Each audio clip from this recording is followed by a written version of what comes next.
Assalamualaikum warahmatullahi wabarakatuh. Perkenalkan, dengan saya Bu Heti Malinda, biasa dipanggil dengan Bu Heti. Ibu mengajar di kelas 4B SDN 163 Pekanbaru. Apa kabar anak-anak ibu semua? Semoga anak-anak ibu semuanya dalam keadaan sehat walafiat. Baiklah, ibu akan mengajar tematik tema 1, indahnya kebersamaan.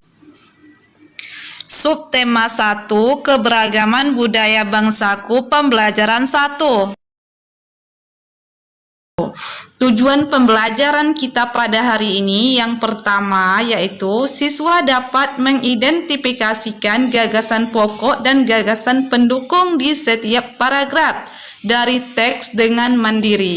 Yang kedua, siswa dapat menyebutkan keberagaman budaya, etnis, dan agama dari teman-teman di kelas sebagai identitas bangsa Indonesia dengan lengkap. Yang ketiga, siswa dapat menjelaskan cara menghasilkan bunyi dari beragam benda di sekitar dengan lengkap. Baiklah anak-anak ibu, kita langsung saja ke materinya. Tunggu dulu. Tahukah kamu bahwa Indonesia terdiri atas banyak pulau, suku bangsa, tarian, rumah adat, serta agama? Ayo kita cari tahu lebih jauh tentang keberagaman itu.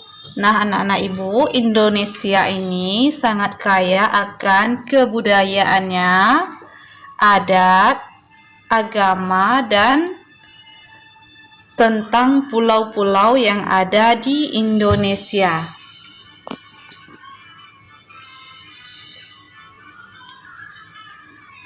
Indonesia terdiri atas berbagai macam suku bangsa dan budaya, namun tetap dalam satu wadah Negara Kesatuan Republik Indonesia atau NKRI.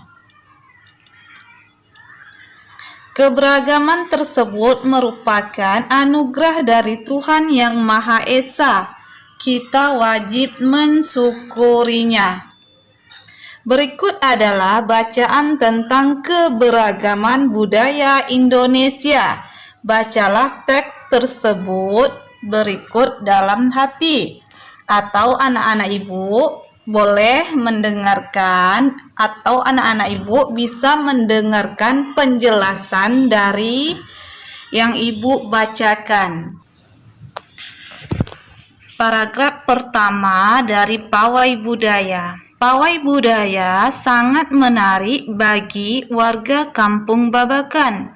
Pawai ini selalu menampilkan keragaman budaya Indonesia. Udin dan teman-teman tidak pernah bosan menanti rombongan pawai lewat. Tahun ini mereka datang ke alun-alun untuk melihat pawai tersebut. Kakek Udin pun terlihat sabar menanti. Terdengar suara gendang yang menandakan rombongan pawai semakin dekat. Paragraf kedua, di barisan pawai terdepan terlihat rombongan dari Maluku. Rombongan laki-laki mengenakan kemeja putih, jas merah, dan topi tinggi dengan hiasan keemasan. Rombongan perempuan mengenakan baju cele. Baju ini terdiri dari atasan putih berlengan panjang serta rok lebar merah. Langkah mereka diiringi oleh suara tifa, alat musik dari Maluku. Bunyinya seperti gendang, namun bentuknya lebih ramping dan panjang. Budaya Maluku sangat unik dan menarik. Paragraf ketiga, budaya Bali terkenal karena bunyi musiknya yang berbeda. Rombongan dari Bali membunyikan alat musik daerahnya, cengceng namanya. Alat ini berbentuk seperti dua keping simbal yang terbuat dari logam. Nyaring bunyinya ketika kedua keping ini dipadukan. Paragraf keempat, rombongan dari Bali diikuti oleh rombongan dari Toraja. Wanita Toraja memakai pakaian adat yang disebut baju poko. Rombongan laki-laki menggunakan pakaian adat yang disebut sepatalung buku. Rombongan Toraja membunyikan alat musik khas mereka, Pak Pompang namanya. Alat musik ini berupa suling bambu besar yang bentuknya seperti angklung. Unik bentuknya, unik pula bunyinya. Budaya Toraja sangat menarik untuk dipelajari. Paragraf kelima. Udin dan teman-teman senang melihat pawai budaya. Selalu ada hal baru yang mereka perhatikan setiap tahun. Pakaian adat dari berbagai suku di Indonesia selalu menyenangkan untuk diamati. Benar kata Ibu Udin, kebudayaan Indonesia memang sangat beragam, kaya dan mengagumkan. Nah, anak-anak Ibu, itulah penjelasan dari beberapa paragraf pawai budaya. Setiap bacaan biasanya terdiri atas beberapa paragraf. Setiap paragraf memiliki gagasan pokok yang didukung oleh gagasan pendukung. Gagasan pokok adalah ide atau ide utama yang dibahas dalam suatu bacaan. Dapat berupa kalimat inti atau berupa pokok paragraf. Gagasan pendukung adalah uraian atau tambahan informasi untuk gagasan pokok. Nah, anak-anak Ibu, untuk menemukan gagasan pokok dalam sebuah teks bacaan yang selesai kita baca, dapat kita lakukan langkah-langkahnya sebagai berikut. Yang pertama yaitu tentukan tema yang disusun dalam bacaan. Temukan ide pokok dari setiap paragraf. Berikut ide penjelas. Yang ketiga, tarik satu garis besar atau ide umum berdasarkan ide pokok dan penjelas yang ditemukan. Yang keempat, ide umum itulah yang merupakan gagasan pokok teks bacaan yang sudah kita baca tersebut. Nah, anak-anak Ibu, kita baca paragraf kedua dan mencari tahu gagasan pokok dan gagasan pendukungnya. Ibu telah menulis paragraf kedua tadi dalam beberapa kalimat. Di barisan kalimat yang pertamanya, di barisan pawai terdepan terlihat rombongan dari Maluku. Kalimat yang kedua, rombongan laki-laki mengenakan kemeja putih, jas merah, dan topi tinggi dengan hiasan keemasan. Nah, dari dua paragraf kalimat yang Ibu baca tersebut, dapat kita temukan bahwa gagasan pokok tersebut terdapat di kalimat yang pertama. Karena kalimat yang kedua tersebut disebut dengan gagasan pendukung atau kalimat penjelas. Karena di situ rombongan laki-laki mengenakan kemeja putih, jas merah, dan topi tinggi dengan hiasan keemasan. Itu disebut dengan kalimat penjelas atau gagasan pendukung. Sedangkan kalimat yang ketiganya, rombongan perempuan mengenakan baju cele, itu masih kalimat penjelas atau gagasan pendukung. Begitu juga dengan kalimat yang keempat, kelima, keenam, dan ketujuh disebut dengan gagasan pendukung atau kalimat penjelas. Paham kan anak-anak Ibu? Nah, untuk tugas anak-anak Ibu di rumah, Coba anak-anak ibu temukan gagasan pokok dan gagasan pendukung dari paragraf ketiga, paragraf keempat, dan paragraf kelima. Tulislah di buku bahasa Indonesiamu masing-masing. Indonesia adalah negara yang sangat beragam budaya, agama, dan bahasa daerahnya. Sebagai warga negara yang baik, kita wajib menghargai keberagaman tersebut.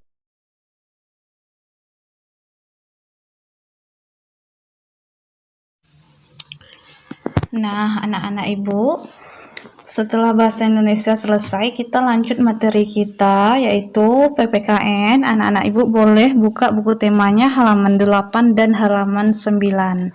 Indonesia adalah negara yang sangat beragam budaya, agama, dan bahasa daerahnya. Sebagai warga negara yang baik, kita wajib menghargai keberagaman tersebut. Nah, untuk tugas anak-anak ibu di rumah, yang pertama yaitu temukanlah 5 atau tulislah 5 nama teman sekelasmu. Yang kedua, identifikasilah nama siswa tersebut, daerah asalnya dari mana, agamanya apa, dan ciri khas daerahnya seperti apa. Misalnya ibu contohkan, namanya Siti. Siti berasal dari daerah Padang. Agamanya yaitu agama Islam. Ciri khas daerahnya yaitu terkenal dengan masakannya yaitu rendang. Sedangkan rumah adatnya terkenal dengan rumah gadang. Nah, paham kan anak-anak ibu? Nah, anak-anak ibu, tugasnya silakan ditulis di buku PPKN-nya masing-masing. Nah, sekarang kita kembali lagi ke halaman 9. Coba dulu perhatikan bukunya halaman 9 masing-masing. Perbedaan yang ada pada setiap daerah di Indonesia merupakan suatu anugerah dari Tuhan yang patut kita syukuri. Nah, anak-anak ibu, sikap yang harus kita miliki untuk menghargai keberagaman budaya kita yaitu yang pertama, bermain bersama dengan teman yang berlainan agama. Yang kedua, tidak mengganggu teman yang sedang beribadah. Yang ketiga, tetap bermain dengan teman meskipun berasal dari daerah yang berbeda dengan kita. Sebaliknya, sikap yang harus anak-anak ibu hindari dalam menghargai keberagaman budaya adalah yang pertama, hanya bermain dengan teman yang satu suku bangsa dengan kita. Yang kedua, tidak menghargai orang yang sedang beribadah. Yang ketiga, membeda-bedakan orang yang berbeda daerah asal dengan kita. Nah, anak-anak ibu, kita sebagai anak Indonesia merasa bangga terhadap keberagaman yang ada. Menghargai perbedaan merupakan wujud dari semangat persatuan dan kesatuan. Nah, itulah pembelajaran PPKN kita pada hari ini. Selanjutnya kita lanjutkan materi kita yaitu tentang seni budaya keterampilan mengenai alat musik daerah. Nah, anak-anak ibu, kita lanjut saja materi kita mengenai alat musik. Selain kaya akan budaya, tarian, dan makanan khas daerah, Indonesia juga kaya akan jenis alat musik. Berikut adalah contoh alat musik yang dimiliki oleh berbagai suku di Indonesia. Cara memainkannya juga berbeda-beda. Contohnya, kecapi yang berasal dari Jawa Barat dimainkan dengan cara dipetik. Angklung yang berasal dari Jawa Barat dimainkan dengan cara digoyangkan. Saluang yang berasal dari Sumatera Barat dimainkan dengan cara ditiup. Kendang yang berasal dari Jawa Barat dan tipa dari Papua dimainkan dengan cara dipukul. Nah, untuk tugas anak-anak ibu di rumah, tulislah nama alat musik tradisional lain yang kamu ketahui. Jelaskan asal alat musik itu, cara memainkannya bagaimana, serta cara terjadi bunyinya pada alat musik tersebut. Contohnya, alat musik suling berasal dari daerah Jawa Barat. Cara memainkan dan cara menghasilkan bunyi. Alat tersebut dimainkan dengan cara ditiup sehingga menimbulkan getaran udara dalam suling. Getaran tersebut menghasilkan bunyi. Nah, seperti itu anak-anak ibu. Ibu harap anak-anak ibu paham semuanya. Kerjakan tugasnya di buku Seni Budaya Keterampilannya. Tuhan Yang Maha Esa menganugerahkan kita indera pendengar. Melalui indera ini, kita dapat mendengar dan menikmati hasil karya seni budaya yang beragam. Segala macam bentuk bunyi berasal dari benda yang bergetar.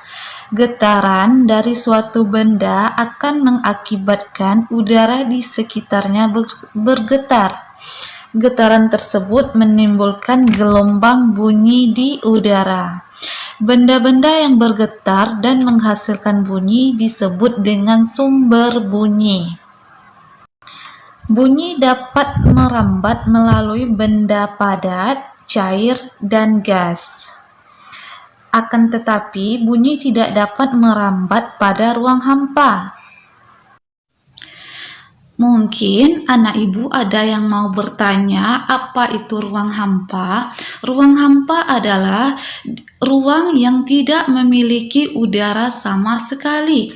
Mengapa tidak memiliki udara? Karena di dalamnya tidak terdapat benda seperti benda padat, cair, dan gas. Seperti tadi yang dijelaskan, bunyi dapat merambat melalui benda tersebut. Kalau di dalam ruangan tersebut tidak memiliki udara, maka kita, anak-anak ibu, tidak dapat mendengarkan bunyi tersebut sama sekali. Nah, seperti itulah penjelasannya. Ibu harapkan anak-anak ibu mengerti dengan apa yang ibu sampaikan.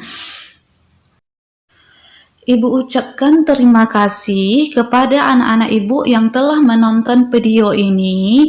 Semoga ilmunya bermanfaat bagi anak-anak ibu. Pembelajaran kelas 4, tema 1, subtema 1, pembelajaran 1. Ibu akhiri dengan ucapan Assalamualaikum warahmatullahi wabarakatuh.